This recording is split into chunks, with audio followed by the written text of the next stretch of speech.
Guys, big boss मराठीमध्ये आलेले धनंजय पवार हे कोल्हापूरचे आहेत आणि ते पक्के कॉमेडियन आहेत हे या किस्स्यातून तुम्हाला कळेल। चला तर सांगते इथे काय घडत आहे।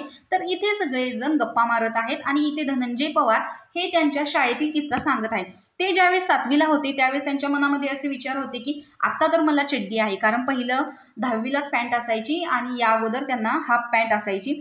तर आम्ही अगोदर चड्डीमध्ये होतो आणि 10वीला गेल्यावर पॅन्ट मिळेल म्हणून आम्ही जास्त खुश होतो असे ते इथं सांगत आहेत। त्यामुळे सगळेच हसत असतात। त्यानंतर इकडे त्यांना असं वाटतं की 11वी 12वीमध्ये गेल्यानंतर मुलींशी बोलायला मिळेल म्हणून त्यांना कॉलेजला जाण्याची उत्स्फूर्तता जरा जास्तच होती।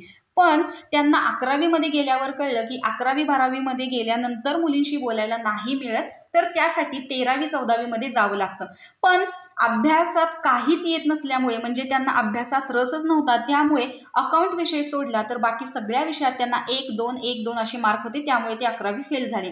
त्यामुळे त्यांना असं वाटू लागलं की मला मुलींशी कधीच बोलता येणार नाही, कारण इथे पहिल्यांदाच ते 11वी पास नाही झाले, त्याच्यामुळे 13वीमध्ये जातील की नाही याचीच त्यांना शंका होती। त्याच्यामुळे कसेबसे त्यांनी आर्ट्सला ॲडमिशन घेतलं आणि कसं तरी काटावरती प्रत्येक विषयामध्ये 35-35-35 असे मार्क मिळवून ते 12वी पास झाले।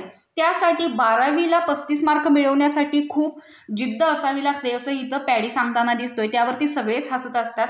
आणि त्यानंतर मी 12वी देखील पास होऊन मग आम्ही 13वीला ॲडमिशन घेतलं आणि तिथून आम्ही मुलींशी बोलण्याला सुरुवात केली।